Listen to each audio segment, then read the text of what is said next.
Alden Richards at Catherine nag-dinner date pagkatapos ng balita ni OG Diaz. Update muna tayo para sa Asia's multimedia star na si Alden Richards dahil kahapon nga ay sobra ang naging pasasalamat ng mag-asawang Jeneline Mercado at Jenice Trillo. Dahil nagbigay ng kanyang full support si Alden sa kaibigang Dennis at Jeneline sa movie ng mag-asawa ngayon na Everything About My Wife. Nagpa-black screening kasi si Alden para sa dalawa na sadya namang ikinagulat ng mag-asawa. Ayon nga kina Dennis at Jen, nakakatuwa di umano si Alden dahil magpahanggang ngayon ay hindi ito nagbabago kahit napakalaki na ng naging leap ng karir niya.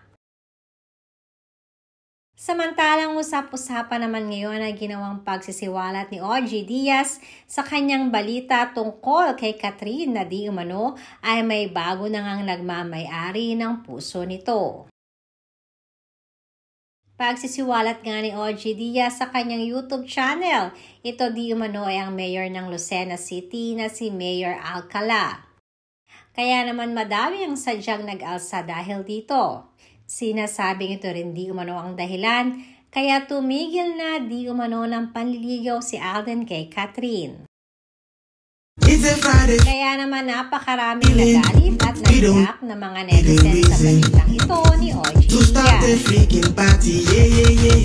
Pagkasabay ito or pagkatapos ng balitang ito ay maraming netizens ang tuloy ay naglabas ng mga resibo at nagsasabing spotted nga si Catherine at si Alden na nag-dinner date.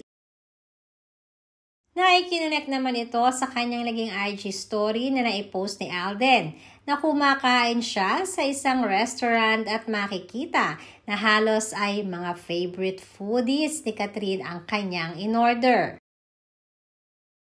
At halata din na hindi talaga pinakita ni Alden ang kasama niya, subalit marami nakapansin na parang may dumaan na naka-black na babae at parehas sila. Watch for Alden Richards na alam naman natin na meron din ito si Catherine Bernardo.